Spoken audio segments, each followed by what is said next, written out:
The stagecoach lurched violently as it hit another rut in the dusty trail, sending Rebecca Moore's stomach into her throat. She gripped the worn leather seat with one gloved hand, while the other pressed her modest traveling hat firmly against her head. Through the grimy window, the New Mexico territory stretched endlessly before her, a harsh landscape of red rock, scraggly mesquite, and sun-baked earth that seemed to mock the green hills of Pennsylvania she'd left behind. "First time out west, ma'am?" the grizzled driver had asked her at the last way station, tobacco juice staining his gray whiskers. "Yes," she'd replied simply, not offering that she was running toward something as much as away from it. Now, 6 hours later, with dust coating her navy traveling dress and the late afternoon sun beating mercilessly through the coach windows, Rebecca wondered if she'd made a terrible mistake. The advertisement in the Philadelphia Inquirer had seemed like divine providence at the time educated woman needed to tutor 2 motherless children on respectable cattle ranch, room, board, and generous wages. References required. Motherless children. The words had struck a chord deep within her. She understood loss, understood the particular ache of absence. Perhaps that's why she'd written immediately. Why she'd packed her few belongings and boarded a train west before common sense could intervene. The coach slowed, and through the dust cloud, Rebecca glimpsed her destination. High Mesa Ranch sprawled across a valley between 2 ridges. The main house built of adobe and timber, solid and unpretentious.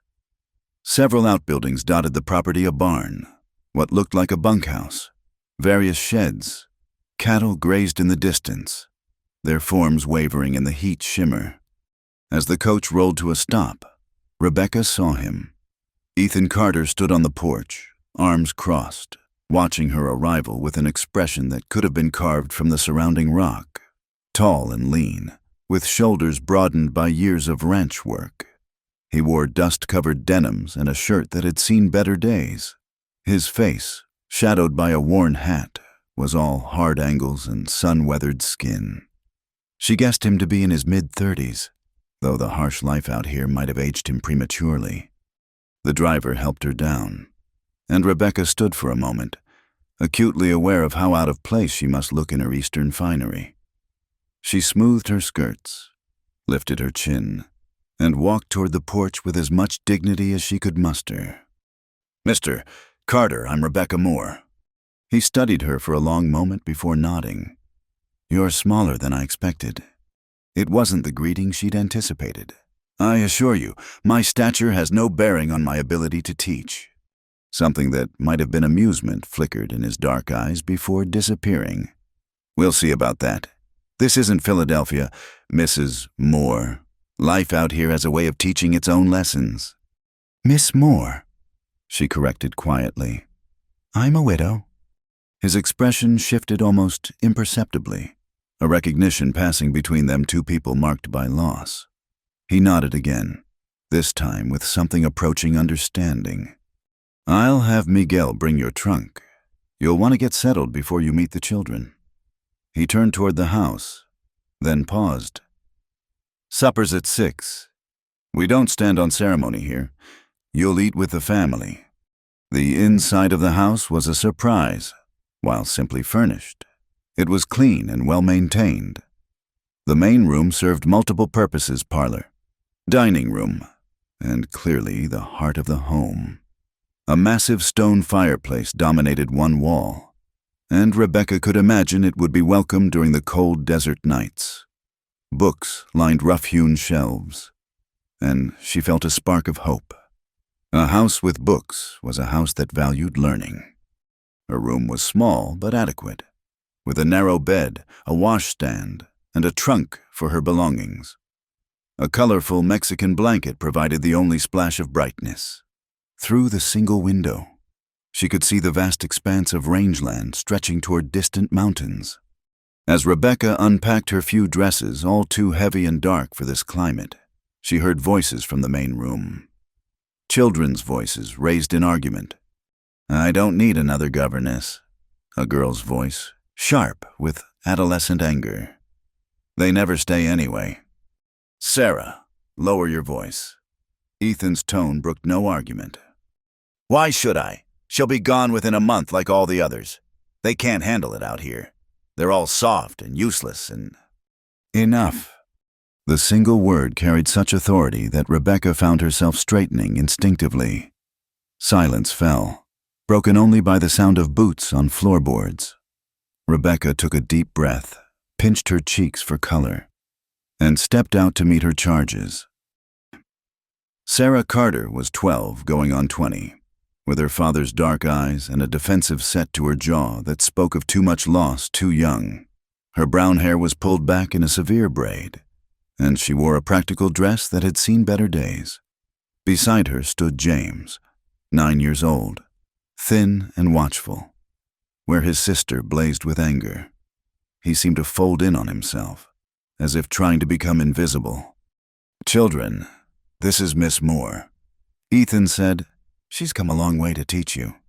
Sarah's assessment was swift and merciless. Another Eastern lady, how wonderful. The sarcasm could have curdled milk. Sarah! Her father's warning was clear. Rebecca stepped forward, meeting the girl's hostile gaze steadily. You're right. I am from the East. I've never roped a calf or mended a fence or done any number of things that I'm sure you do every day. But I have something you need, whether you like it or not.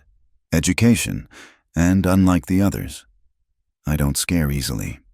Sarah blinked, clearly not expecting such a direct response. James peered at Rebecca with new interest. We'll begin lessons tomorrow at 8. Rebecca continued. I'll need to assess where you both are in your studies. I expect punctuality and effort. In return, I'll make sure your education is practical as well as thorough. Any questions? What happened to your husband? Sarah asked, clearly trying to unsettle her. He died. Rebecca's tone was matter-of-fact. What happened to your mother? The girl's face went white, then red. She died too. Then we understand each other. Death is a part of life, especially out here. But life goes on, and so must we. 8 o'clock. Please. She turned and walked back to her room, aware of the stunned silence behind her. Only when her door was closed did she allow herself to sag against it. Heart pounding. What had possessed her to be so bold in Philadelphia? She would have been sweetly diplomatic, gently coaxing, but something about this place, these people, demanded honesty. Through the thin walls, she heard Ethan speak. Looks like this one might be different. We'll see, Sarah replied, but some of the venom had left her voice. At supper, Rebecca got her first real taste of ranch life. The meal was simple but hearty beef stew, cornbread, and preserved peaches for dessert. Miguel, the ranch foreman, joined them. A weathered Mexican man with kind eyes who treated Ethan more like a brother than an employer. 2 younger hands ate quickly and excused themselves to evening chores. Conversation was minimal. Ethan inquired about her journey. Miguel asked politely about the East, but mostly they ate in silence. Rebecca noticed how James kept sneaking glances at her, curiosity warring with shyness. Sarah maintained her suspicious regard, but at least she wasn't openly hostile. Your mother was a reader, Rebecca ventured, gesturing toward the bookshelves. These are well chosen. Ethan's jaw tightened. She believed in education. She was from Boston, Sarah added, a challenge in her voice. She was a real lady. She played piano and knew French, and her voice broke slightly. And she adapted to ranch life. Ethan finished quietly. She learned what she needed to learn. An awkward silence fell. Rebecca sensed the minefield of memory and grief that surrounded this family. Every conversation seemed to lead back to the absent mother, the wife who had left such a void. I don't play piano, Rebecca said finally, and my French is terrible, but I can teach you and James what you need to know to make your way in the world. That's all I'm here to do. But even as she said it, she knew it wasn't true. These children needed more than arithmetic and grammar. They needed someone to help them navigate their grief, to show them that life could hold joy again.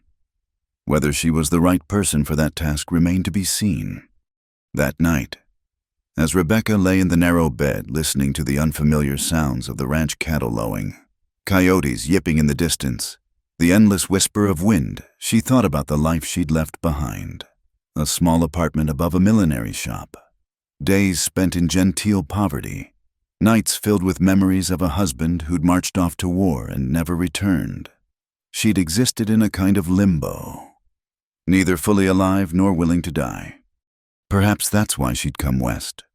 Not just to teach two motherless children, but to learn something herself. How to live again. How to feel again. How to be more than a ghost haunting her own life. The moon rose, casting silver light through her window. Somewhere in the house. She heard footsteps. Ethan, probably, checking on his children as she suspected he did every night. A good father, despite his gruffness. A man carrying his own burden of loss.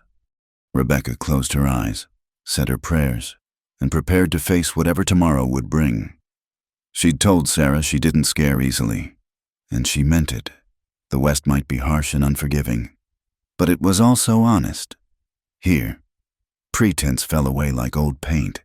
Here, you were what you were, nothing more or less. And perhaps, she thought as sleep finally claimed her, that was exactly what she needed.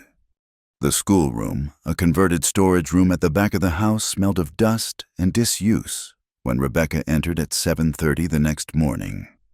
Cobwebs decorated the corners, and a fine layer of grit covered everything. She rolled up her sleeves, tied back her hair, and set to work.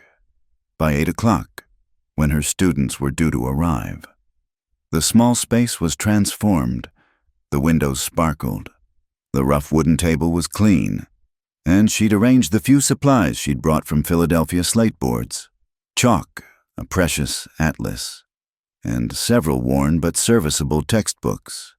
Sarah appeared in the doorway at 8:15, her expression daring Rebecca to comment on her tardiness. James crept in behind her, clutching a battered reader to his chest. "You're late," Rebecca said mildly, gesturing to the bench. "Tomorrow, please be on time. Now, let's see where we are in our studies."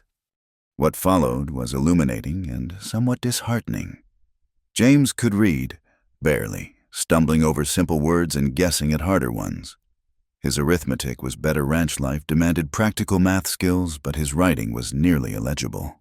Sarah proved more accomplished, reading fluently and solving mathematical problems with ease.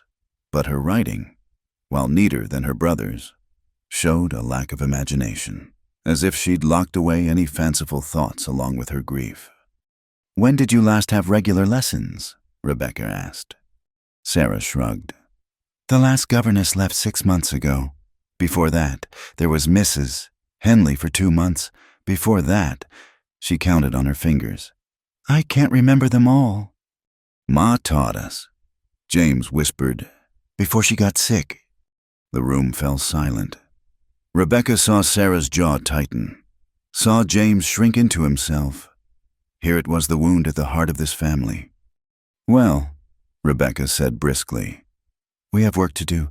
James, we'll start with your reading. Sarah, I want you to write a composition 1 page about something you observe on the ranch today. Use specific details." "That's baby work," Sarah protested. "Then it should be easy for you, unless you're afraid you can't do it." The girl's eyes flashed, but she picked up her pencil. Rebecca hid a smile. Pride could be a useful tool if properly directed. The morning passed in focused work. James struggled through a simple reader while Rebecca patiently corrected his pronunciation. Sarah scratched away at her composition, occasionally glaring at Rebecca as if the assignment were a personal insult. When the clock struck noon, both children looked relieved. "We'll resume at 2, Rebecca said, "after your chores." Sarah stood abruptly. "I have to help Miguel with the horses." "And I have to collect eggs," James added, already heading for the door. Rebecca watched them flee, noting how quickly they shed the constraints of the schoolroom for the freedom of ranch work. She couldn't blame them. The outdoors called to her, too, though in a different way. She longed to explore this strange new landscape, to understand the world her students inhabited. After a simple lunch of cold beef and bread, eaten alone since Ethan was out with the cattle, Rebecca ventured outside. The heat hit her like a physical blow.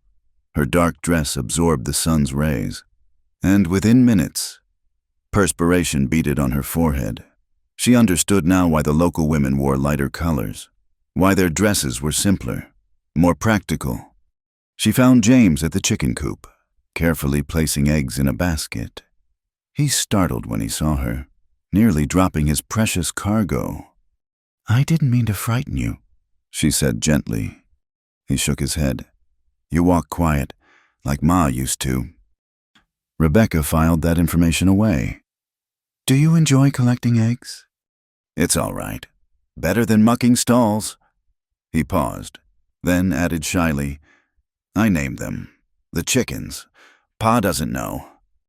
"What are their names?" A small smile crossed his face. "That one's Prudence, 'cause she's always fussing. And that's Patience, she's the best layer. And the rooster's Napoleon, 'cause he struts around like he owns everything." Rebecca smiled back. "Those are excellent names. You're observant.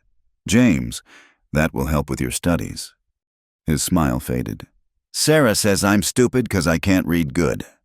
"Well, can't read well," Rebecca corrected gently. "And you're not stupid. Some people just need more time and practice. We'll work on it together."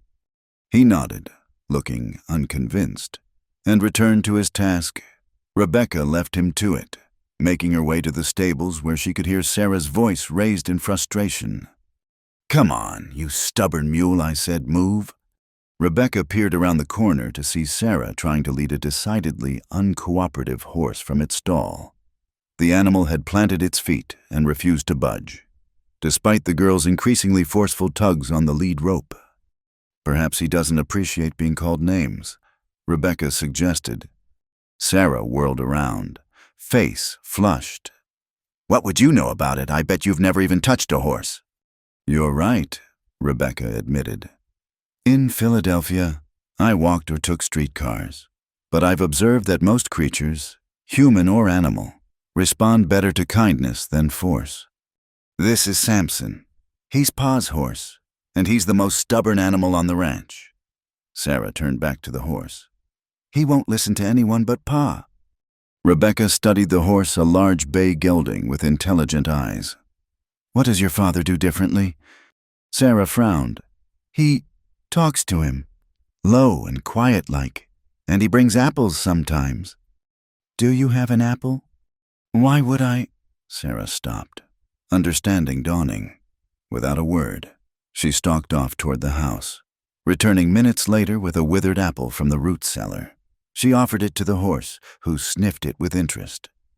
"Now try talking to him," Rebecca suggested, low and quiet-like. Sarah shot her a look but complied, murmuring to the horse as she let him take the apple. When she tugged gently on the lead rope this time, Samson followed willingly. "It still doesn't mean you know anything about horses," Sarah said, but there was less venom in it. Rebecca watched the girl work with the animal, noting her natural ease despite her earlier frustration.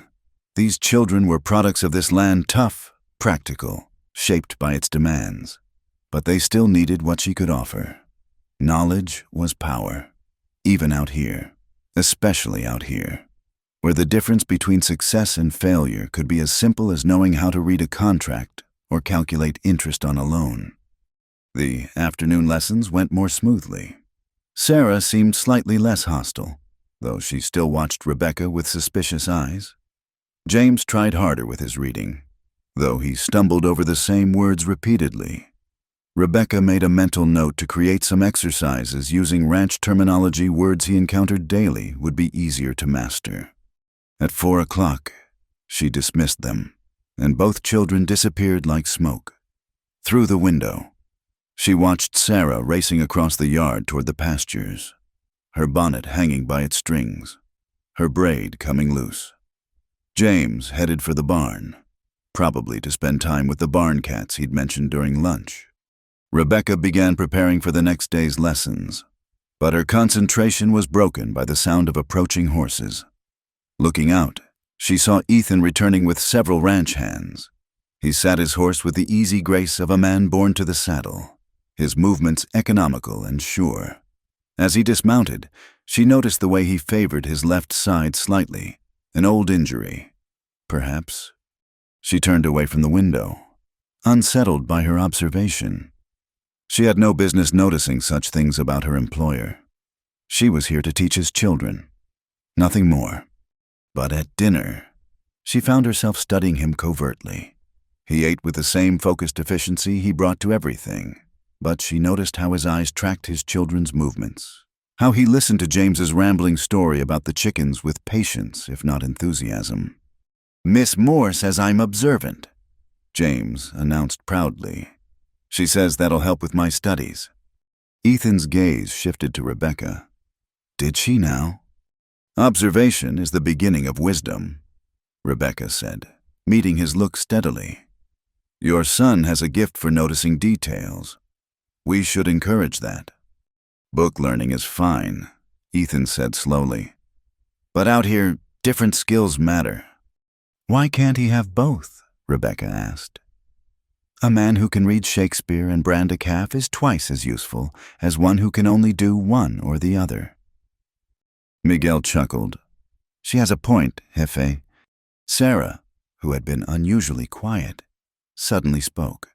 "Ma used to say that, about being educated and practical both." The table fell silent. Rebecca saw Ethan's knuckles whiten as he gripped his fork. "Your mother was a wise woman," Rebecca said into the silence. "I think she'd be proud of how hard you're both working." "You didn't know her," Sarah said, but it sounded more sad than accusatory. "No," Rebecca agreed. "But I can see her influence, in the books she chose, in the way this house is arranged, in you and James. Parents leave marks on their children, for good or ill. Yours left good ones." Sarah blinked rapidly and excused herself from the table. James followed soon after, leaving the adults in awkward silence. "I apologize if I overstepped," Rebecca said quietly. Ethan shook his head. "They need to hear it. I'm not good with words. Their mother was... She knew how to talk to them, how to..." He trailed off, lost in memory. "How long has she been gone?" 2 years. His voice was rough. "Lung fever. Doctor said the dry air would help, but it was too late. She held on through Christmas, didn't want to spoil it for the children. Died New Year's Day." Rebecca's heart ached for all of them. "I'm sorry." "So am I." He stood abruptly. "I need to check the stock. Good evening, Miss Moore." After he left, Miguel lingered, helping Rebecca clear the table. "Don't mind him," the foreman said kindly. "He's a good man, just carries his pain deep. The Senora, she was the heart of this place. When she died..." He shrugged expressively. "We all grieved, but him and the little ones most of all." "Sarah seems angry," Rebecca observed. "See, she was her mama's shadow, learning all the lady things. Now she tries to be tough like her papa, but inside..." He tapped his chest. "Inside, she's still a little girl missing her mama." That night, Rebecca was awakened by the sound of crying, soft, muffled sobs that seemed to come from Sarah's room next door. She lay still, wondering if she should intervene. The crying continued, heartbreaking in its restrained desperation. Before she could decide, she heard footsteps in the hall. Ethan's voice, low and gentle, drifted through the thin walls. "I know, sweetheart. I know it hurts. I miss her so much. Pa, sometimes I forget she's gone, and then I remember, and it's like she's dying all over again." "I know. I do the same thing." Do you think she can see us wherever she is?" There was a long pause. "I like to think so. I like to think she's proud of how strong you're being." "I don't feel strong. I feel angry all the time." "Angry's all right. It's better than empty." Rebecca pressed her fist to her mouth, fighting her own tears. This raw grief, this fumbling attempt at comfort, it was almost too private to witness, but it also explained so much. Ethan had set emotional rules not just for the governess, but for himself. Stay distant. Don't feel too much. Don't risk the pain of another loss. Eventually, the voices faded. Rebecca heard Ethan's footsteps pause outside her door, and she held her breath.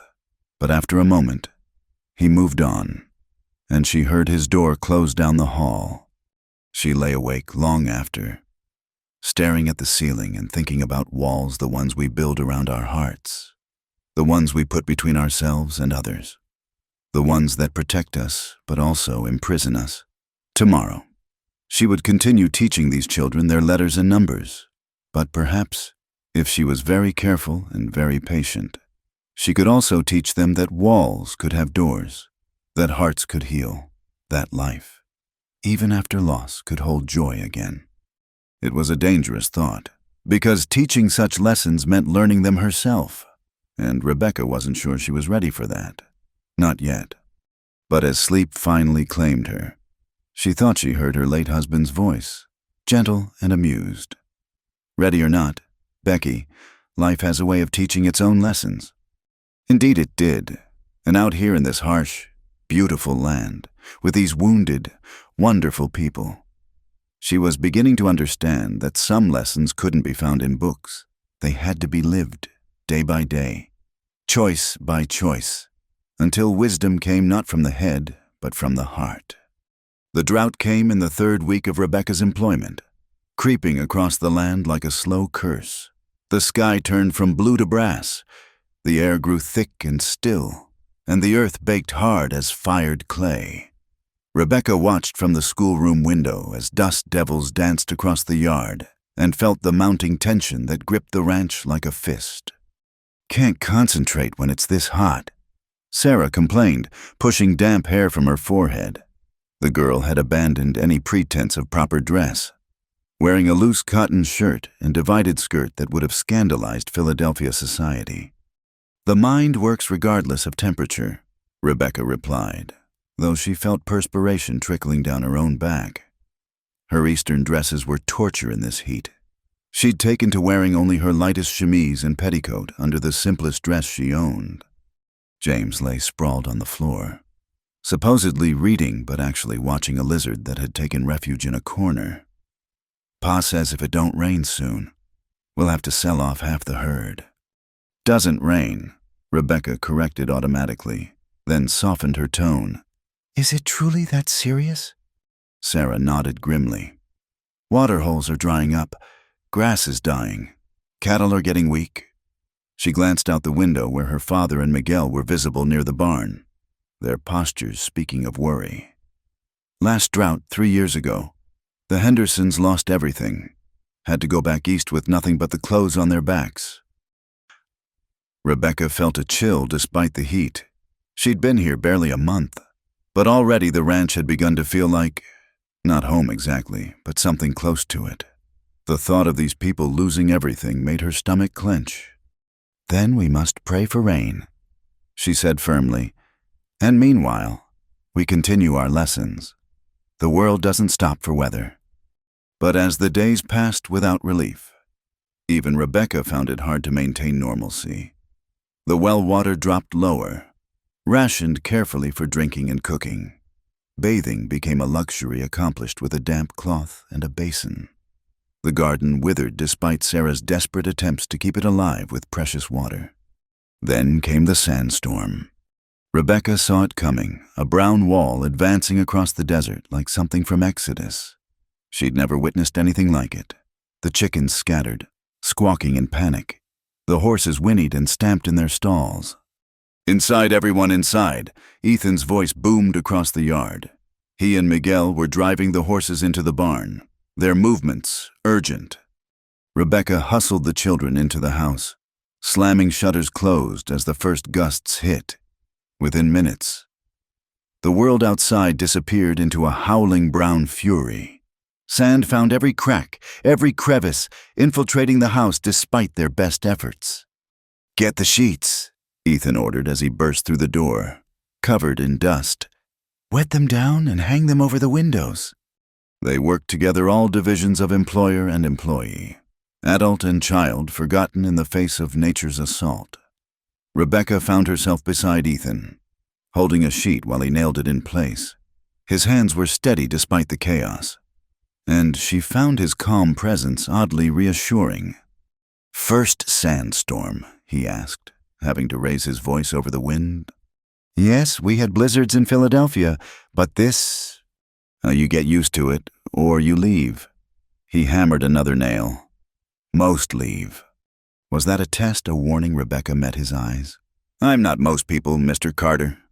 Something shifted in his expression, surprise, perhaps, or approval.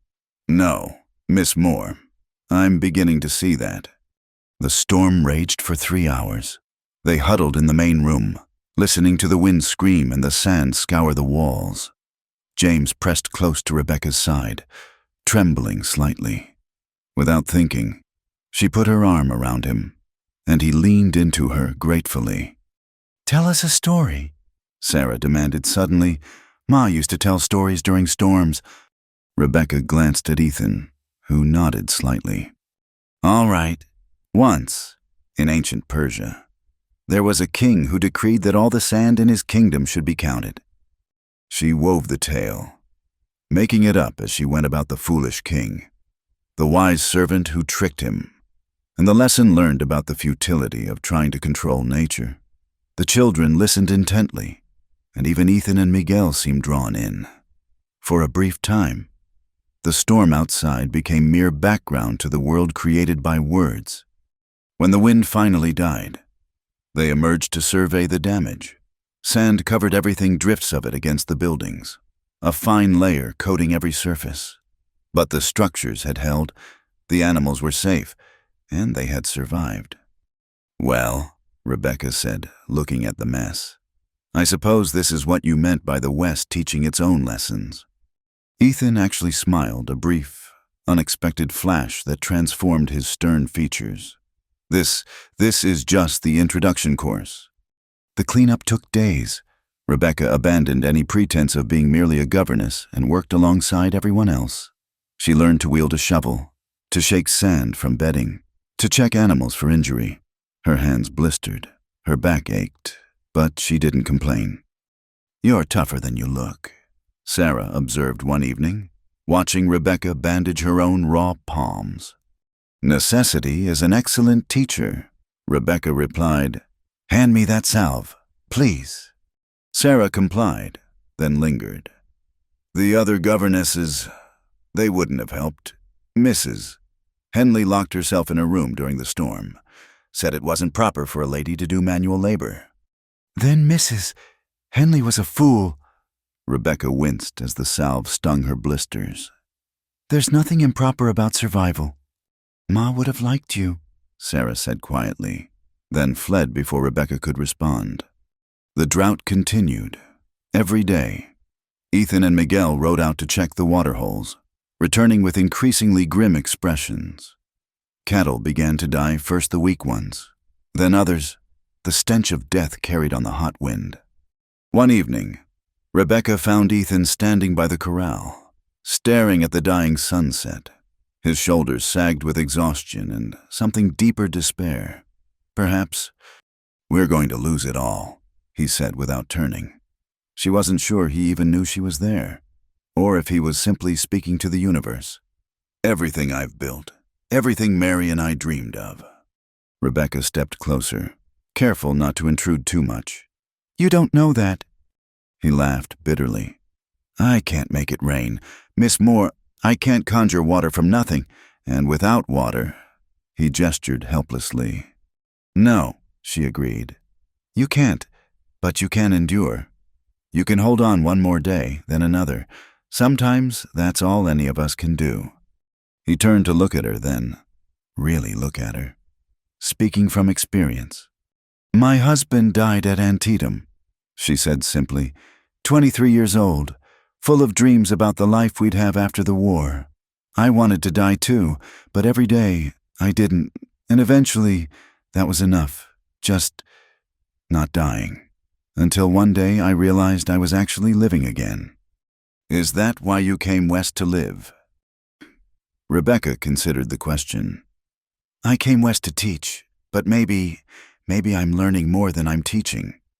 They stood in comfortable silence, watching the stars emerge in the darkening sky. Then Ethan cleared his throat.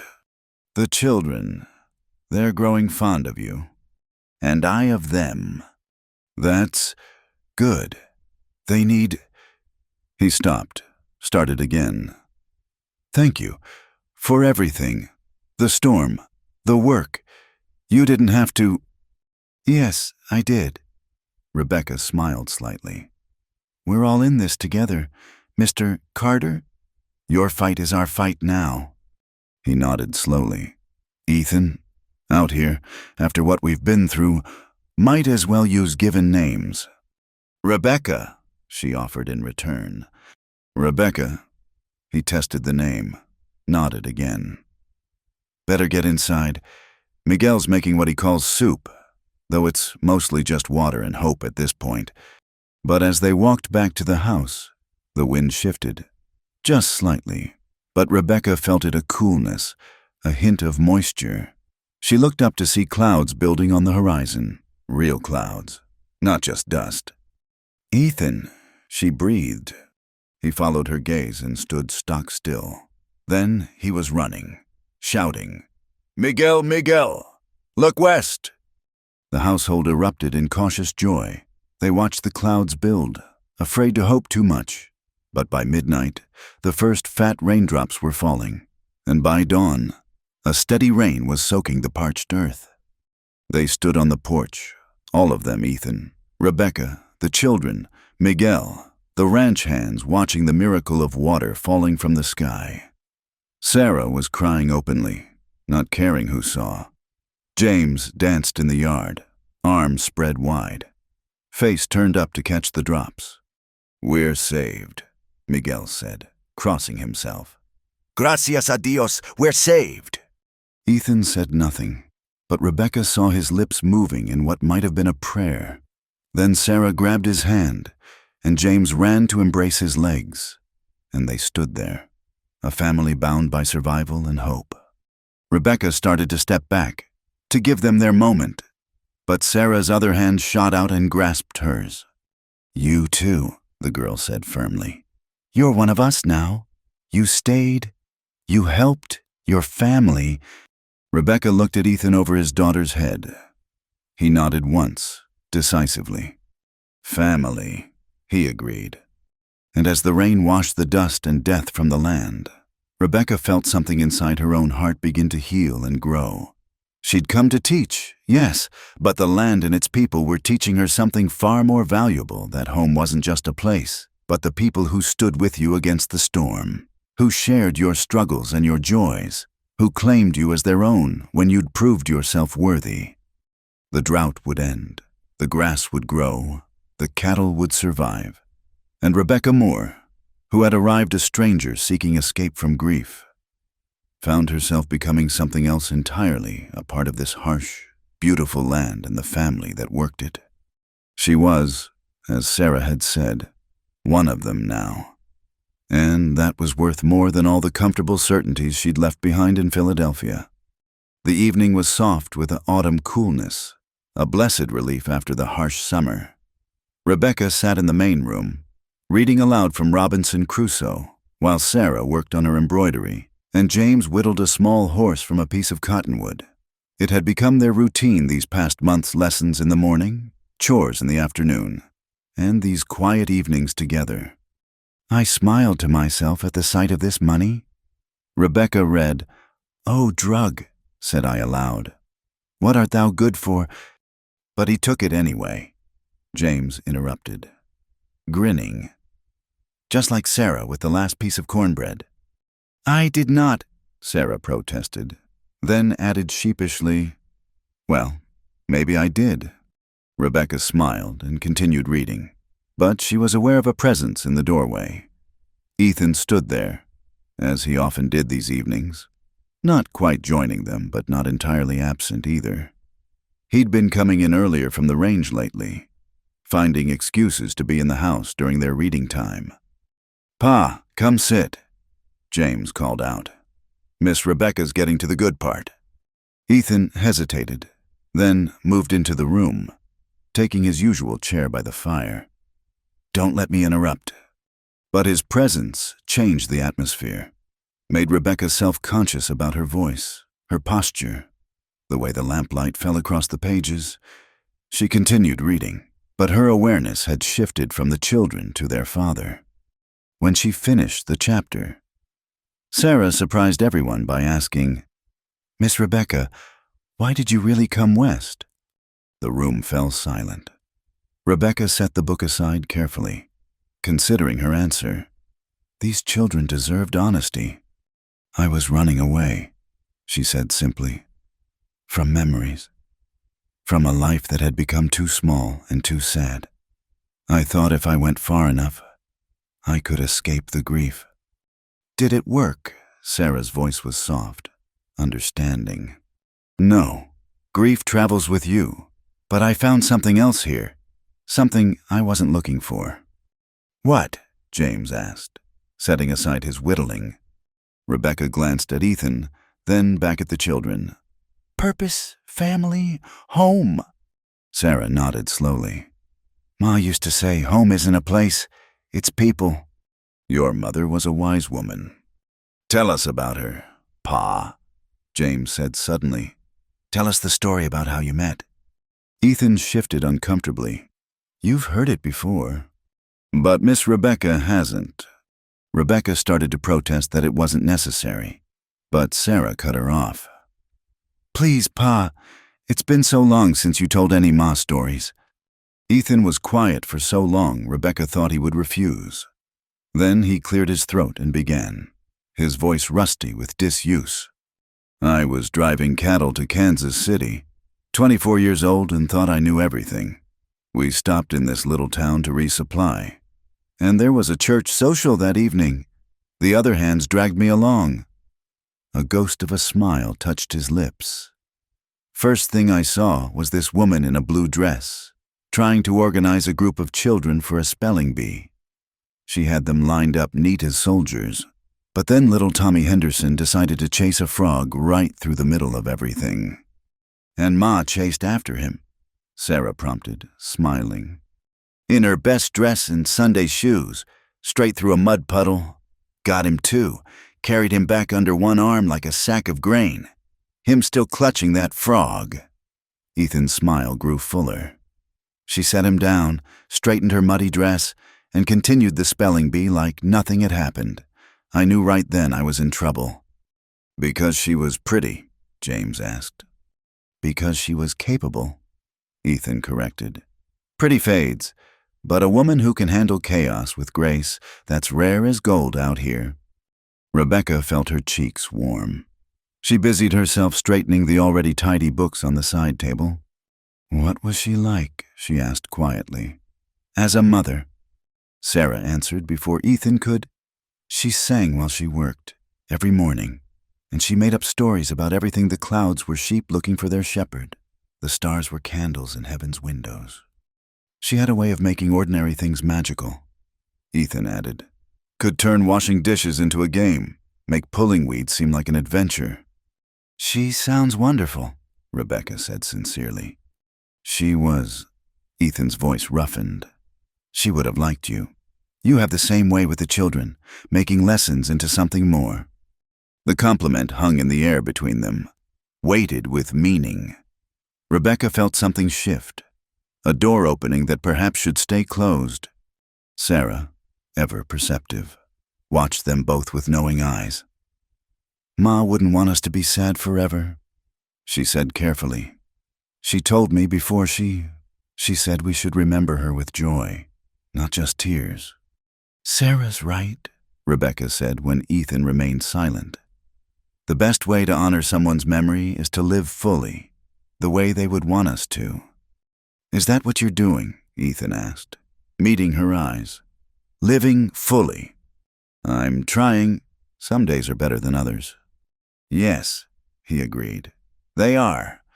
James yawned widely, breaking the spell. Can we hear more of the story tomorrow? Of course, but now it's bedtime. Rebecca stood, smoothing her skirts. Both of you. For once, there were no protests. Sarah hugged her goodnight, still a rare occurrence, and James followed suit.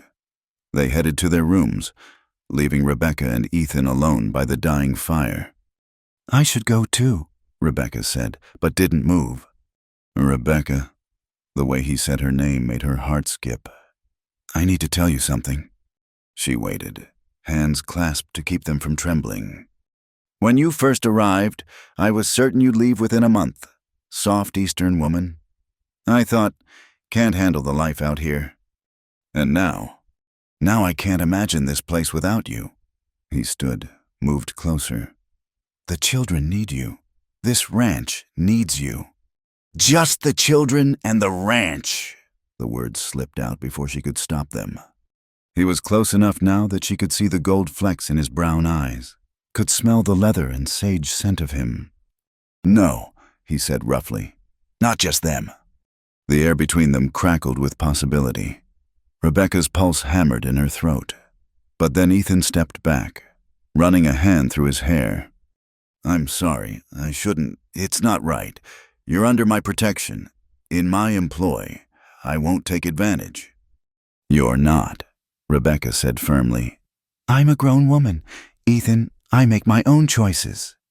And what do you choose? She considered the question. This moment that could change everything. I choose to stay. Whatever that means, however it unfolds, I choose to stay. He nodded slowly. That's enough. For now. But as Rebecca made her way to her room, she felt the ground shifting beneath her feet. She'd come to teach his children, yes, but somewhere between the lessons and the laughter. The storms weathered and the tears dried. She'd begun learning something she'd thought lost forever, how to love again. The next morning brought a surprise. Ethan appeared at breakfast with a package wrapped in brown paper. Found this in town yesterday, he said gruffly, setting it before Rebecca. She unwrapped it carefully, gasping when she revealed the contents. It was a silver-handled comb, delicately engraved with wild roses. It's beautiful, she breathed. It was Mary's, Ethan said quietly. Been sitting in a drawer for 2 years. She would have wanted it used, not hidden away. She would have wanted... He paused, then continued firmly. She would have wanted someone who cares for our children to have it. Rebecca's eyes filled with tears. She understood the significance of this gift, the trust it represented. I'll treasure it. Sarah and James exchanged delighted glances. Even Miguel, eating quietly in the corner, smiled into his coffee. That evening, as Rebecca brushed her hair with Mary's comb, she thought about the strange paths life took. She'd come west to escape love's ghost, only to find it waiting for her in a different form. Not the young, passionate love she'd known with her husband, but something deeper, a love built on shared struggles. Quiet evenings, the gradual weaving together of separate lives into something whole. She thought of Mary Carter, the woman whose place she was slowly taking, and whispered a promise to the night air. I'll take care of them, all of them, I swear it. And somewhere in the darkness, she could almost hear an answering whisper on the wind. I know, that's why you're here. The next days passed in a blur of small moments that somehow felt momentous. Ethan began joining them for evening readings. He helped James with his whittling, showing him how to work with the wood's grain. He asked Rebecca's opinion about ranch matters, valuing her Eastern education in ways that surprised them both. And Rebecca, she found herself humming while she worked, the way Mary once had. She caught herself watching for Ethan's return each evening, feeling her heart lift at the sound of his horse. She was falling in love, not just with him, but with all of it, this life, this land, these people who had become her family. She had come to teach his children, but in teaching them, in loving them, she had learned the greatest lesson of all, that the heart, no matter how broken, could heal. That love, no matter how deeply buried, could bloom again.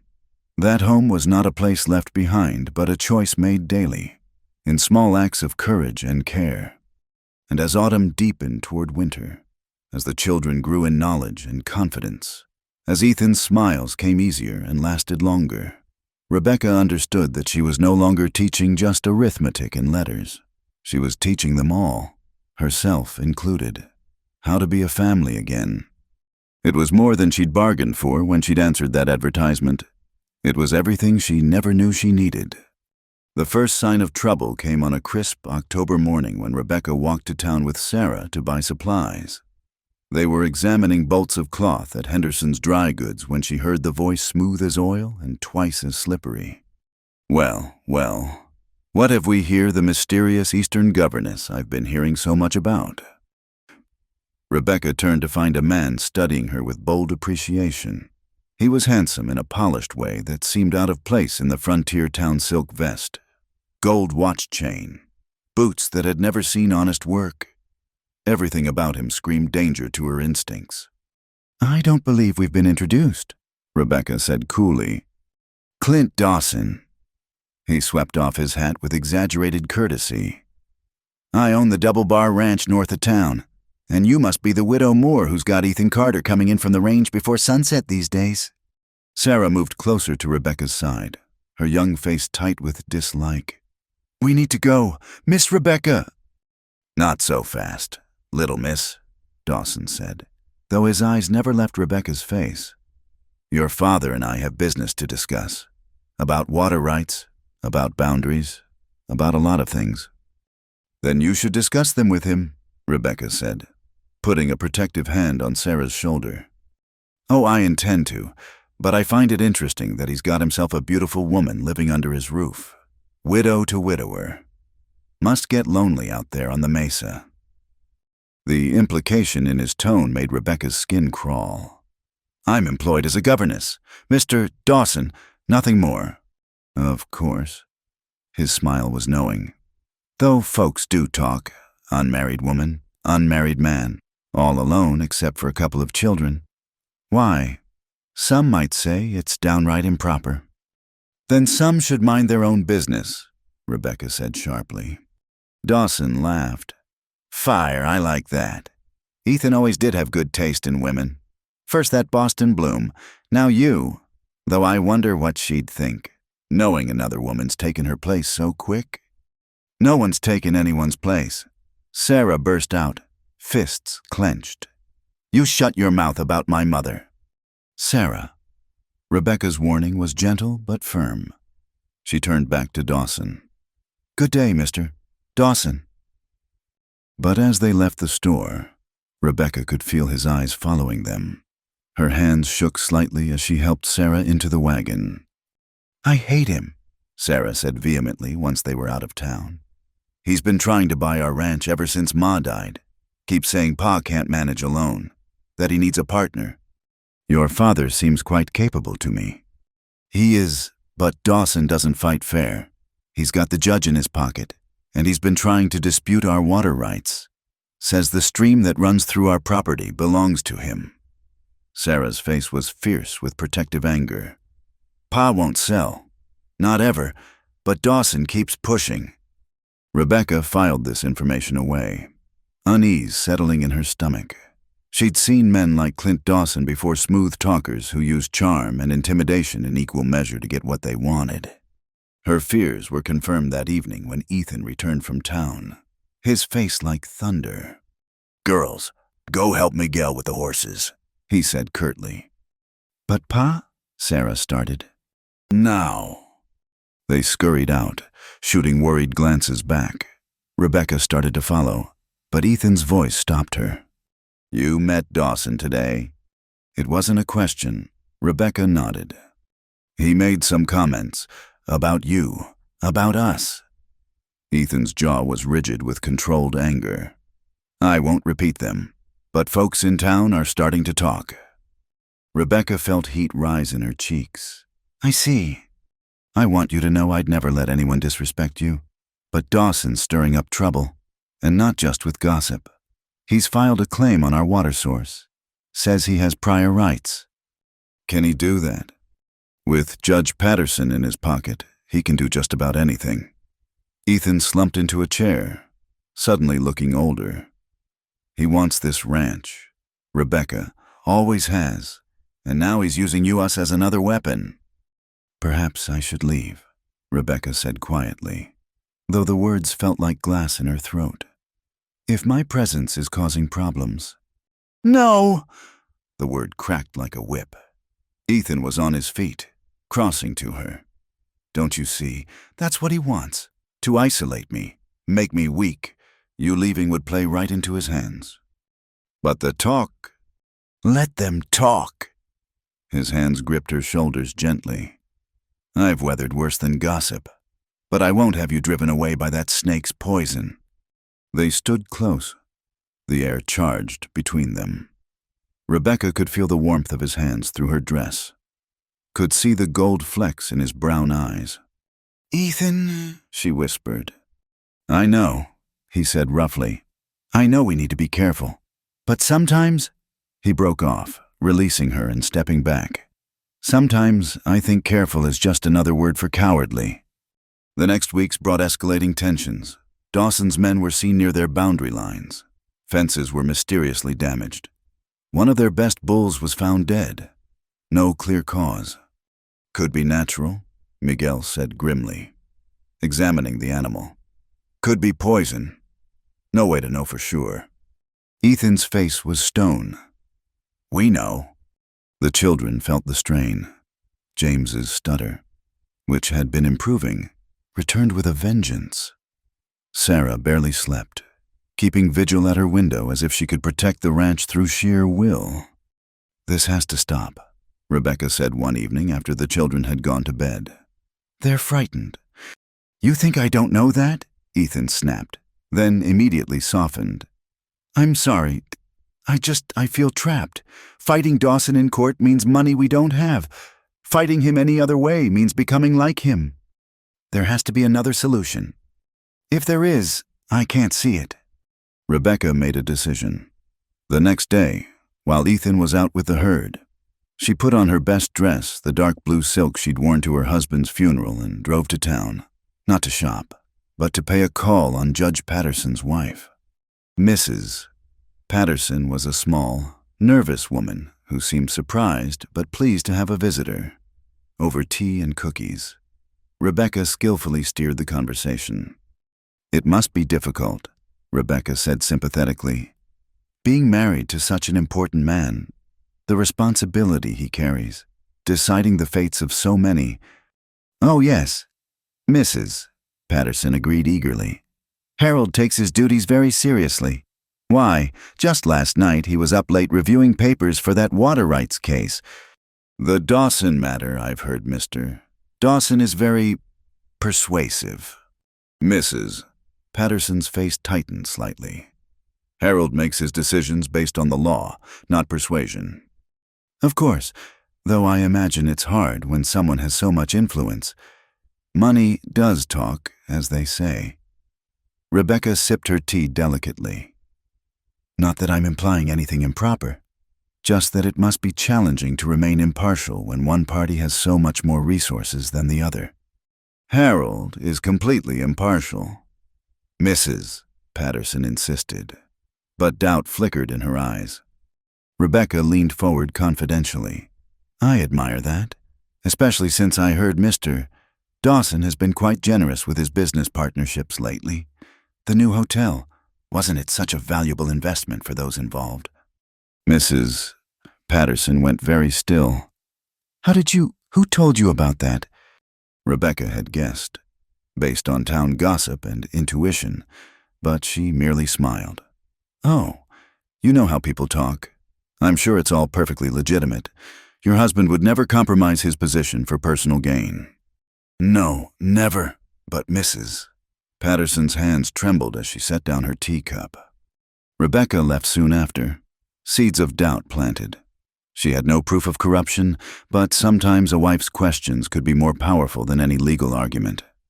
Her actions bore fruit sooner than expected. 3 days later, Judge Patterson unexpectedly recused himself from the water rights case, citing potential conflicts of interest. The case was transferred to the circuit judge. known for his fairness. Ethan was stunned when he heard, "I don't understand. Patterson's been in Dawson's pocket for years. Why would he step aside now?" Rebecca kept her expression innocent. Perhaps his conscience troubled him.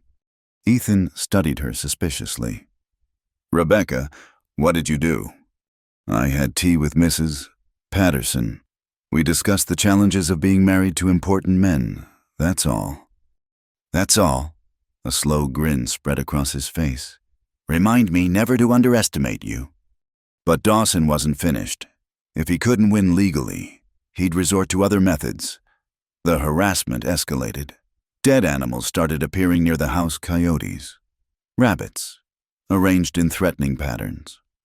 One morning, Rebecca found a note tucked under the schoolroom door. Eastern widows should mind their own business. She burned it before the children could see, but her hands shook as she did. The confrontation came, inevitably, on a trip to town. Rebecca had taken both children for supplies when Dawson appeared, blocking their wagon with his horse. "Mrs. Moore." His smile was cold. "I heard about your social call to Mrs. Patterson. Quite the clever little manipulator. Aren't you—" "I don't know what you mean," Rebecca said evenly, though her heart raced. "Playing the innocent doesn't suit you." He moved his horse closer. "You've interfered in things that don't concern you. That was a mistake." "Threatening women and children," Rebecca's voice rose. "That seems more your style. Mr. Dawson." His face darkened. "You have no idea who you're dealing with. I've broken stronger men than Ethan Carter. And as for you—" "As for her, what?" Ethan's voice cut through the air like a blade. He appeared on horseback, rifle across his saddle, Miguel beside him. "Finish your sentence, Clint." Dawson's hand twitched toward his gun, then stilled. "Just having a friendly chat with your governess, Ethan. Though I use the term loosely, we both know what she really is. Choose your next words very carefully," Ethan warned, his voice deadly quiet. "The truth. She's a woman using your children to warm your bed. Your wife's barely cold in the ground, and you've already replaced her with this." Ethan moved faster than Rebecca could follow. One moment, he was on his horse. The next, he dragged Dawson from his saddle. They hit the dusty street hard, rolling and grappling. "Pa!" James cried out in fear. "Stay in the wagon," Rebecca ordered, though she herself could barely breathe. The fight was brutal but brief. Ethan's rage gave him strength. And soon, Dawson was on the ground, blood streaming from his nose. "You come near my family again," Ethan snarled, "and I'll kill you. That includes Miss Moore. Are we clear?" Dawson spat blood. "This isn't over." "Yes, it is." Ethan stood, fists still clenched. "The circuit judge will hear our case fair and square. Your reign of intimidation is done." As they rode home, Sarah reached over and took Rebecca's hand. "He called you family." Rebecca squeezed back, unable to speak past the lump in her throat. Through all the fear and anger, that word shone like a beacon. Family. That night, as she tucked James into bed, he whispered, "I was scared today." "So was I," Rebecca admitted. "But you were brave anyway, just like Ma used to be." Rebecca kissed his forehead. "We're all brave when we're protecting people we love." Later, she found Ethan on the porch, staring into the darkness. His knuckles were wrapped, but she could see the swelling beneath the bandages. "Thank you," she said simply. He turned to her. "I meant what I said. Your family, Rebecca, my family. And I protect what's mine." The possessiveness in his voice should have worried her. Instead, it made her feel safe for the first time since she'd buried her husband. "I know," she said. "So do I." They stood together in the darkness, not touching but connected nonetheless. Tomorrow would bring new challenges: the court case, Dawson's inevitable retaliation, the continuing gossip. But tonight, they were united, A family forged not by blood but by choice, stronger for the trials they'd faced. Rebecca had come west to teach, but she'd learned the most important lesson of all. Sometimes love meant standing your ground, fighting for what mattered, choosing to stay even when leaving would be easier. Especially then. The smell of smoke woke Rebecca from a deep sleep. For a moment, she lay still, thinking it was the remnants of a dream. Then she heard it, the crackling roar that sent ice through her veins. "Fire!" Miguel's voice bellowed across the ranch. "The barn fire!" Rebecca flew from her bed, not bothering with a wrapper over her nightgown. In the hallway, she nearly collided with Ethan, who was pulling on his boots. "Get the children," he ordered. "Keep them safe." But Sarah and James were already up, faces pale with terror as they peered out the window at the orange glow illuminating the night. "Stay here," Rebecca commanded. But Sarah shook her head. "The horses! We have to save the horses!" Before Rebecca could stop her, the girl was racing out the door. James followed, and Rebecca had no choice but to run after them. The scene outside was chaos. The barn was fully engulfed, flames leaping 30 feet into the night sky. The screams of trapped horses pierced the air. Ranch hands ran back and forth with buckets, but it was like trying to stop a flood with teaspoons. Ethan and Miguel were at the barn doors, struggling with the heat to get them open. Sarah appeared with wet blankets. "Sarah, no!" Ethan shouted, but she ignored him, wrapping herself in a blanket and plunging toward the barn. Rebecca didn't think. She grabbed another wet blanket and followed. The heat was a physical wall, pressing against her face, stealing her breath. Through the smoke, she saw Sarah trying to lead out Samson, Ethan's horse, who was rearing in panic. "Easy, boy, easy," Rebecca called, moving to the horse's other side. Together, she and Sarah managed to guide him out, then went back for more. They saved 6 horses before the roof began to collapse. Ethan physically dragged them both away as burning timbers crashed down where they'd been standing moments before. "Are you insane?" he roared, his face black with soot, eyes wild with fear. "You could have been killed." "The horses," Sarah began. "I don't care about the horses, I care about you." He crushed her against him, then reached out and pulled Rebecca into the embrace as well. "Both of you. God, when I saw you go in there." They stood together, watching the barn collapse into itself, taking with it feed, equipment, and 3 horses they hadn't been able to save. The financial loss was devastating, but in that moment, all Rebecca could feel was the solid warmth of Ethan's arm around her, the trembling of Sarah's shoulders, the way James had appeared to cling to her side. It was only when the immediate danger passed that they noticed the riders at the edge of the firelight. Clint Dawson sat his horse, watching the destruction with satisfaction. "Shame about your barn, Carter," he called. "These old buildings, they go up so fast, especially when they're full of dry hay." Ethan released his family and strode toward Dawson, hand moving toward his gun. Miguel caught his arm. "Not like this, Jefe, not in front of the children." "That's right, Ethan," Dawson taunted. "Think of the children. Think of your pretty governess. Wouldn't want them to see what you really are." "What I am," Ethan said, voice carrying clearly, "is a man who protects his own, and you just made the biggest mistake of your life." Dawson laughed. "Prove it. Prove I had anything to do with this tragic accident." "I don't need to prove it in court. Everyone here knows what you did." Ethan's voice was steady now, controlled. "And everyone will know what happens next is on you." "Is that a threat?" "It's a promise." Dawson's smile faltered slightly, but he rallied. "Big words from a man who just lost half his assets. How long before the bank comes calling? How long before you have to sell to me? At my price." "Get off my land." "Your land for now." Dawson wheeled his horse around. "Give my regards to your woman, Carter, while you still have her." After he left, they worked through the night, pulling what they could from the ruins, treating burned animals, taking stock of the disaster. The barn was a total loss. 3 horses dead, most of the winter feed destroyed, equipment ruined. "We're finished," Rebecca heard one of the hands mutter. "Dawson wins." But as dawn broke over the devastated ranch, Rebecca saw something that gave her hope.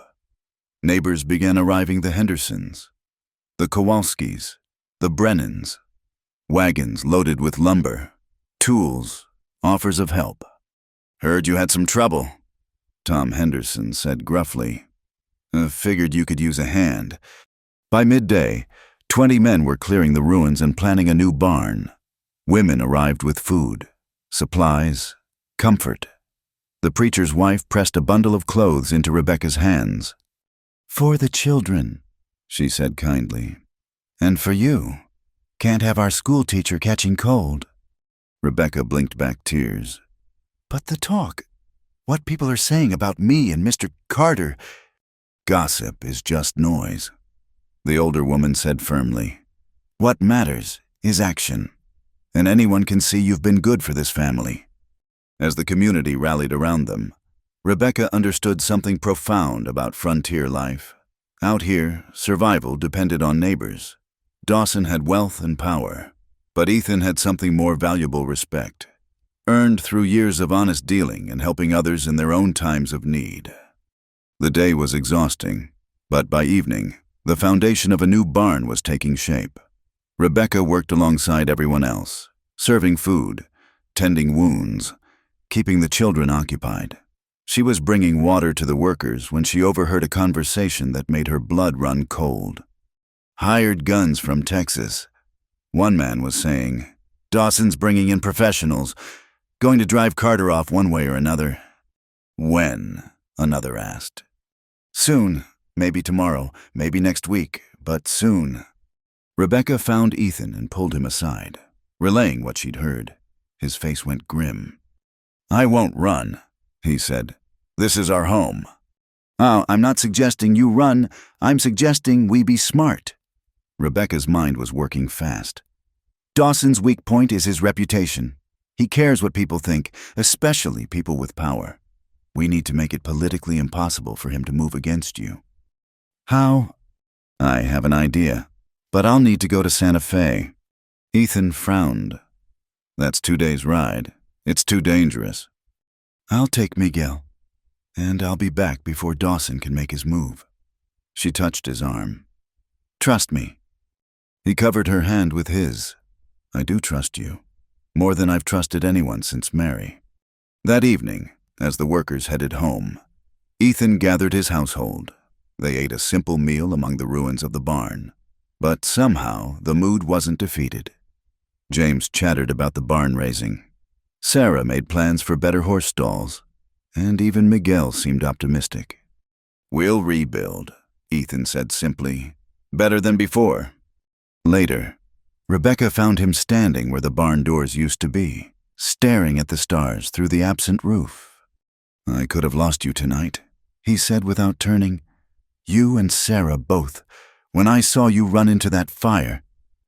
But you didn't lose us." "No." He turned to face her.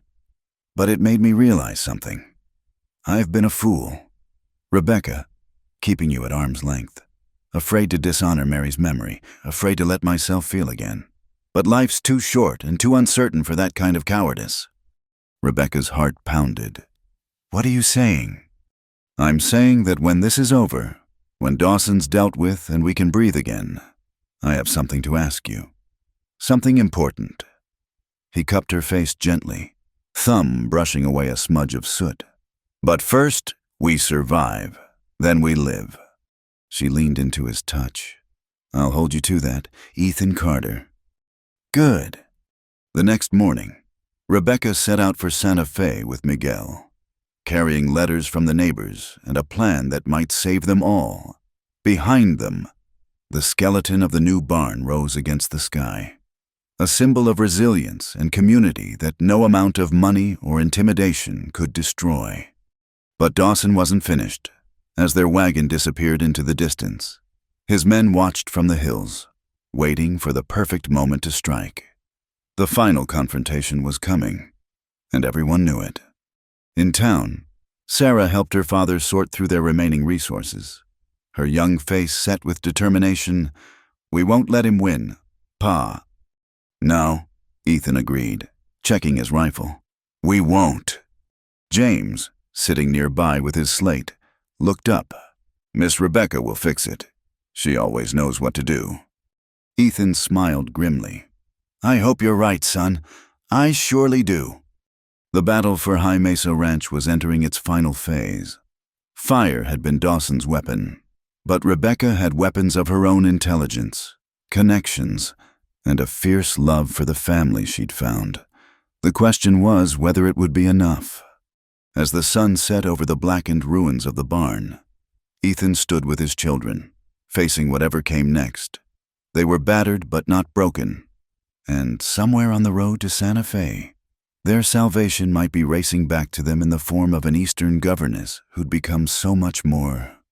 The fire had destroyed buildings and equipment, but it had also forged something stronger: a family united, a community mobilized, and a love that refused to be intimidated into silence. Dawson had lit a fire. All right, he just hadn't realized it would burn him in the end. The territorial marshal's arrival at High Mesa Ranch caused quite a stir.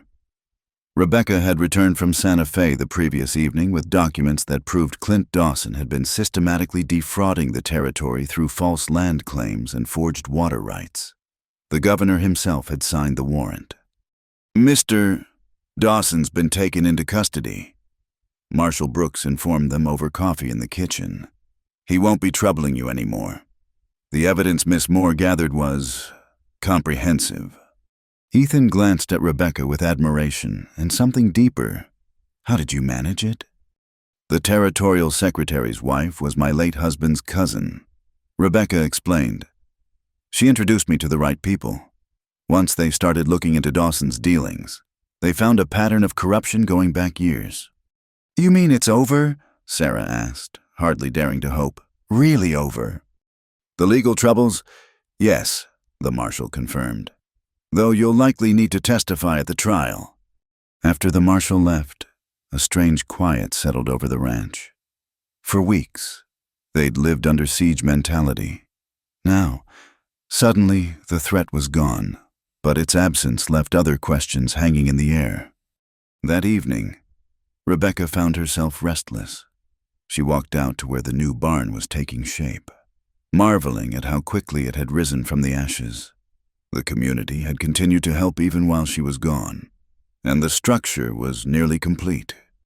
"Can't sleep either," Ethan's voice came from behind her. She turned to find him standing in the moonlight, looking younger somehow without the weight of Dawson's threat on his shoulders. "Too much to think about," she admitted, "such as what comes next?" She wrapped her shawl tighter. "Dawson's gone. The ranch is safe. The children are progressing well in their studies. My position here." "Is that what you think you are, a position?" Ethan stepped closer. "Rebecca, you're—" He stopped, running a hand through his hair in frustration. "I told myself I'd do this properly, court you the way you deserve, but I'm no good at pretty words." "I don't need pretty words, Ethan." "Then what do you need?" She considered the question. "Honesty. Truth, to know where I stand." "You stand at the center of this family," he said simply. "You've become the heart of this home. The children love you, Miguel respects you, and He took a breath. "I love you, Rebecca. Not as a replacement for Mary, not as a governess for my children, but as the woman who fought for us, who stayed when she could have run, who brought light back into this house." Rebecca felt tears prick her eyes. "Ethan, I know it might be too soon. I know you're still grieving your husband, and I'm asking a lot. This life isn't easy, but I'm asking anyway. Will you marry me? Will you let me court you proper, with the intention of making you my wife?" Before Rebecca could answer, a small voice piped up from the shadows. "Say yes." They turned to find James poorly hidden behind a wagon wheel. Sarah emerged from behind a post, trying to look dignified despite being caught eavesdropping. "You two should be in bed," Ethan said sternly, but his lips twitched. "We couldn't sleep," Sarah said, "and we have a right to know. This affects us too." "She's right," Rebecca said, holding out her hands to the children. They came to her immediately, and she gathered them close. "This decision isn't just about your father and me. It's about all of us becoming a real family." "We're already a real family," James said earnestly. "You help with homework and tuck us in and make sure Pa eats proper meals. That's what mothers do." Sarah nodded. "Ma would approve. I know she would. She'd want Pa to be happy again. She'd want us to have a mother who loves us." Rebecca looked at Ethan over the children's heads. "Is this what you want, all of you?" "Yes," the children chorused. Ethan's eyes held hers. "More than anything." "Then yes," Rebecca said softly. "Yes to the courtship. Yes to becoming a real family. Yes to all of it." James whooped and hugged her tighter. Sarah, trying to act mature but failing, threw her arms around Rebecca's neck. Ethan wrapped them all in his strong arms, and for a moment they stood there in the moonlight, a family complete at last. But the path to happiness rarely runs smooth. The next morning brought unexpected visitors, Rebecca's former in-laws from Philadelphia, Harold and Constance Moore. "Rebecca," Constance's scandalized tone cut through the morning peace. "What in heaven's name are you doing in this wilderness?" Rebecca set down the breakfast dishes she'd been clearing, acutely aware of her simple calico dress and work-roughened hands. "Harold, Constance, how did you find me?" "Your last letter mentioned the town," Harold said stiffly. "We've come to bring you home where you belong. This is my home now." Constance looked around the simple kitchen with barely concealed disgust. "Living as a servant, Rebecca. You're a Moore. My son would be horrified to see you reduced to this." "I'm not reduced to anything," Rebecca said firmly. "I'm a teacher, and I'm engaged to be married." The silence that followed was deafening. Then Constance sank into a chair as if her legs had given out. "Married, but Robert is dead," Rebecca said gently but firmly. "He's been dead for 3 years. I mourned him. I honored his memory. But I'm alive. I have the right to live." Harold's face had turned an alarming shade of purple. "This is unacceptable. You're coming back with us immediately." "No, I'm not. You have no choice. You're still our daughter-in-law." "Actually," Ethan's voice came from the doorway. "She's her own woman, and she's made her choice clear." Harold looked Ethan up and down dismissively. "And you are?" "Ethan Carter, the man she's going to marry." "A rancher." Constance's voice dripped disdain. "Rebecca, you were married to a gentleman. How can you even consider—" "Your son was a good man," Rebecca interrupted. "But he's gone, and Ethan is also a good man. One who's alive, who needs me, whose children I've come to love as my own." "Children," Harold latched onto this. "You're raising another woman's children." Sarah appeared beside her father, chin lifted defiantly. "She's raising us because she loves us, because we need her, because she's the best thing that's happened to this family since our mother died." "Sarah," Rebecca said softly, touched by the fierce defense. "No," the girl said. "They need to hear this. Miss Rebecca came here to teach us, but she's done so much more. She's shown us how to be a family again. She's shown Pa how to smile again. She's made our house a home. And if you can't see how wonderful that is, then you're the ones who are reduced, not her." James, not to be outdone, piped up from behind Sarah. "She reads to us every night, and she makes the best apple pie. And she saved our horses from the fire." "Fire?" Constance looked faint. "Life out here isn't a Philadelphia parlor," Ethan said evenly. "It's hard work, danger, and sometimes heartbreak. But it's also honest, real, and worth fighting for. Rebecca's proven herself braver and stronger than most men I know. I'm honored she's agreed to be my wife." Harold stood. pulling Constance up with him. "If you go through with this arrangement, you'll be cut off from the Moore family entirely. No financial support, no social connections, nothing." Rebecca stood as well, moving to stand between Ethan and Sarah. James immediately pressed against her side. "I have all the family I need right here." "Then you're no daughter of ours," Harold said coldly. "I never was," Rebecca replied. "I was your son's wife. Now I'm going to be Ethan's wife, Sarah and James's mother, and my own woman. I wish you could be happy for me. But if you can't, then goodbye." The Moores left in high dudgeon, their expensive carriage kicking up dust as it departed. Rebecca stood on the porch, watching them go, feeling a chapter of her life close definitively. "You all right?" Ethan asked quietly. "Yes, surprisingly, yes." She turned to face her chosen family. "They're part of my past. You're my future." But the confrontation with the Moores had stirred up the town gossips again. Over the next weeks, Rebecca felt the weight of scrutiny. Some supported her, the preacher's wife, the Hendersons, others who'd seen her courage during the fire, but others whispered behind their hands about the unseemly haste, the propriety of a widow moving on so quickly. "Let them talk," Sarah said fiercely when she overheard some particularly nasty comments at the general store.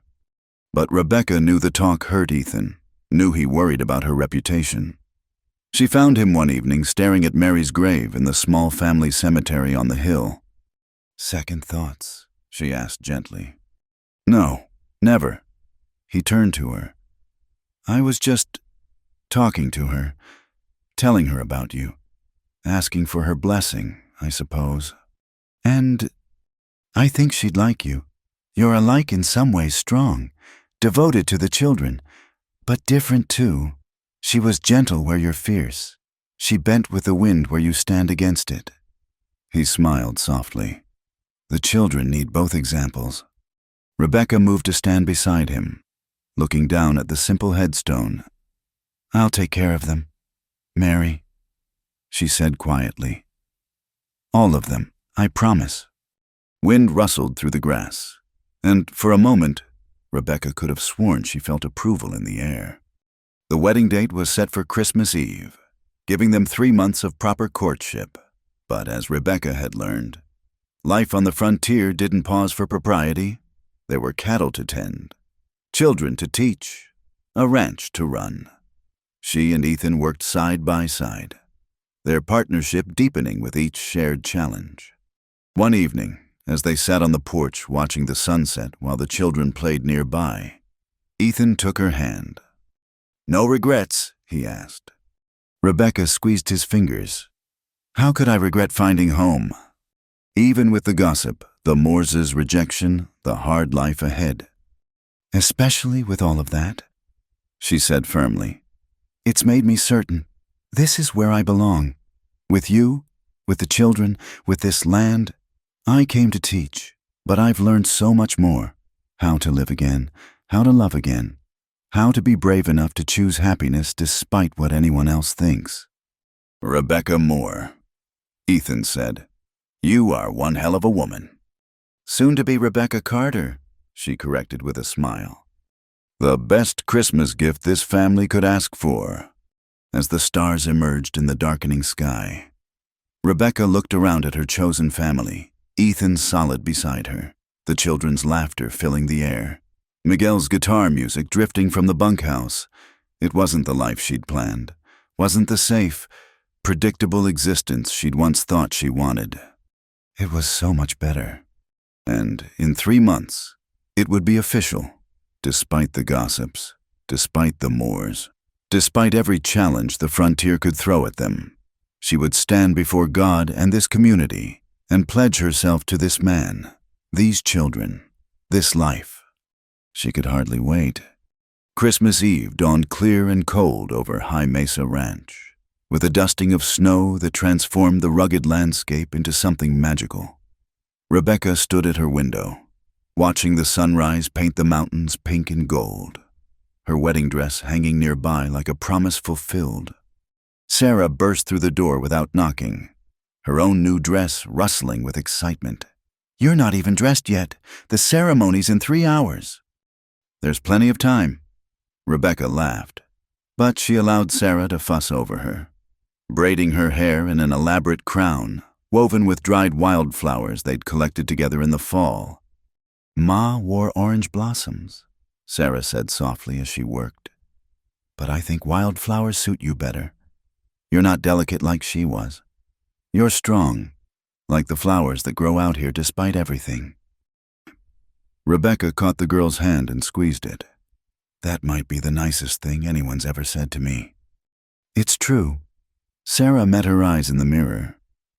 "I was so angry when you first came. I thought you were trying to replace her, but you never did.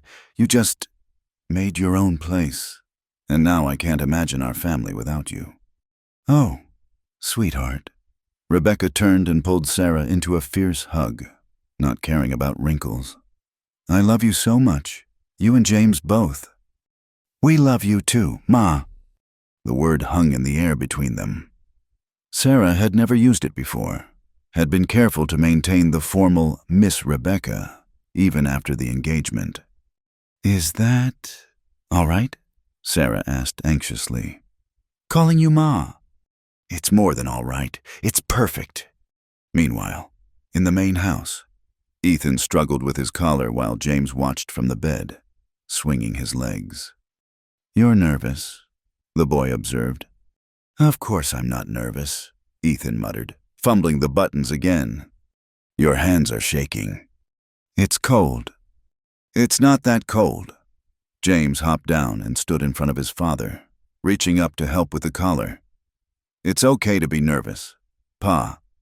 I was nervous the first time Miss Rebecca, Ma called on me to read aloud, but she smiled at me, and then it was all right." Ethan stilled, looking down at his son. "When did you get so wise?" "Ma says I'm observatory." "Observant." "That too," James grinned. "Are you happy?" "Pa really happy." Ethan knelt to his son's level. "Happier than I've been in a long time. Is that okay with you?" "It's the best Christmas present ever," James declared, then threw his arms around his father's neck. By the time the guests began arriving, the ranch had been transformed. The new barn served as the ceremony location, its fresh wood decorated with evergreen boughs and ribbons. The whole community had pitched in, tables groaned under the weight of shared dishes. Musicians tuned their instruments, and children ran between the adults' legs in their Sunday best. Rebecca waited in the house, hands trembling slightly as she held her bouquet of winter roses and sage. Through the window, she could see the crowd gathering, larger than she'd expected. Even some who'd gossiped had come, curiosity or goodwill bringing them to witness this unconventional union. "You ready?" Miguel appeared at her door, having been chosen to walk her down the aisle in place of the father she'd never had. "As ready as I'll ever be." "Bueno, the patron. He looks like he might bolt if we make him wait much longer." Rebecca laughed. "Then we'd better not keep him waiting." The walk to the barn seemed both endless and too short. Then the doors opened, and she saw him. Ethan stood at the makeshift altar under the cottonwood beams, looking uncomfortable in his formal clothes, but radiating a joy that transformed his weathered features. Their eyes met across the space, and everything else faded away. She didn't remember walking down the aisle, didn't notice the faces turning to watch her pass. All she saw was Ethan, and the children beside him, and the life they were promising each other. Reverend Thompson kept the ceremony simple, as requested. When he asked who gave this woman, Miguel answered firmly, "Her family does," gesturing to include not just himself, but Sarah and James, who beamed with pride. "The couple has written their own vows," the Reverend announced, causing a murmur among the more traditional attendees. Ethan cleared his throat, pulling a worn paper from his pocket. His hands shook slightly as he unfolded it.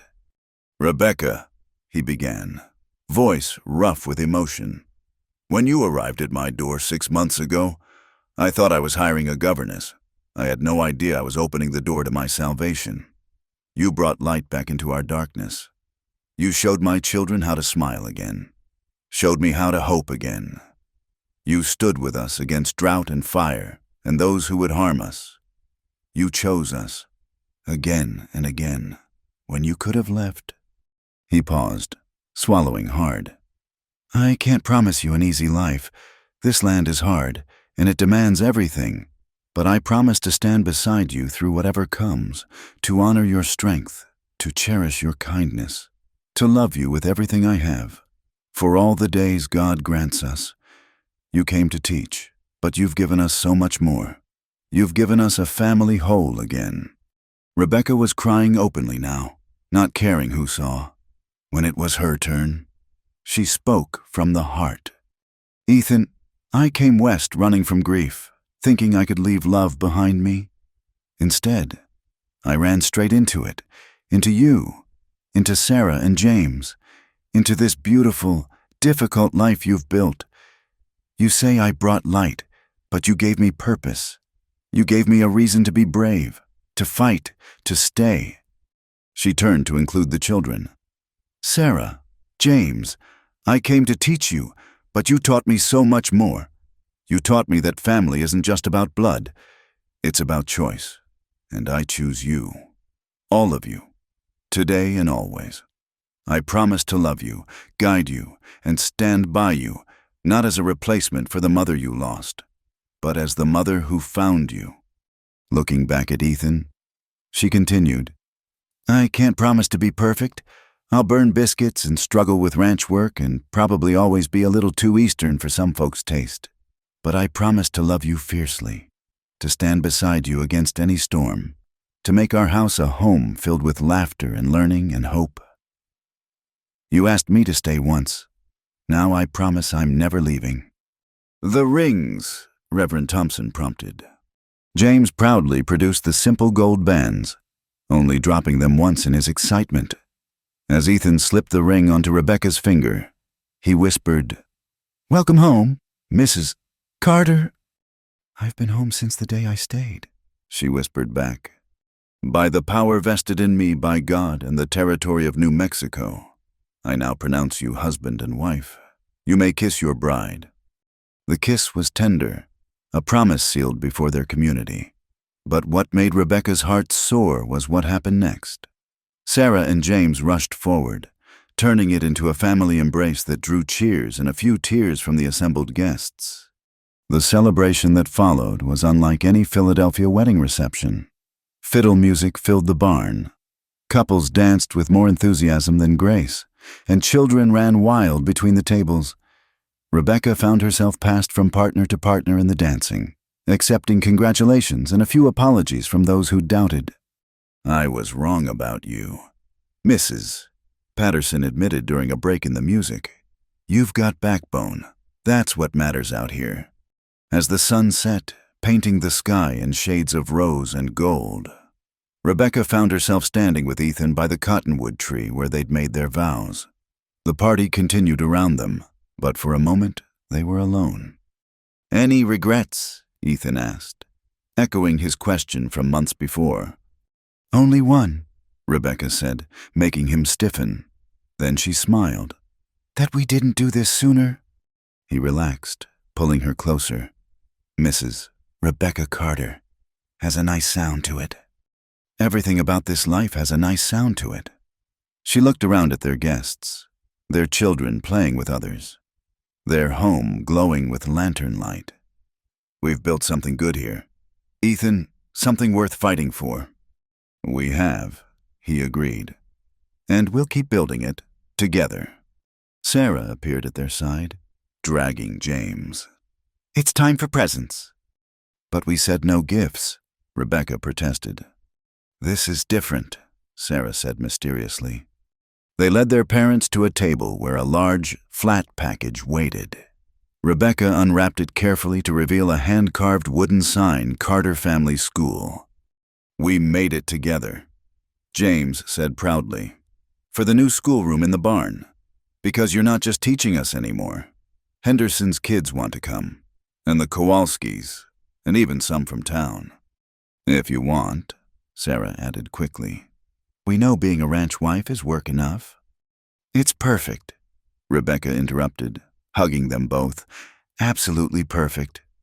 As the evening wound down and guests began departing, each family taking home plates of leftover food and hearts full of hope, Rebecca stood on the porch of her home, truly her home now, and marveled at the journey that had brought her here. 6 months ago, she'd been a grief-stricken widow seeking escape. Now she was a wife, a mother, a teacher, a rancher's partner. She'd learned to haul water and birth calves, to stand against drought and fire and human greed. She'd learned that love wasn't just a feeling, but a choice made daily in 1,000 small acts of courage and care. Most importantly, she'd learned that sometimes the greatest adventures came not from running away, but from having the courage to stay, to build, to try again. Coming to bed, Mrs. Carter, Ethan called from inside, where the children were already settled after their exciting day. In a moment, she replied, taking one last look at the stars scattered across the vast western sky. Somewhere among those stars, she liked to think Robert and Mary were watching, smiling, glad that the people they'd loved had found their way to happiness again.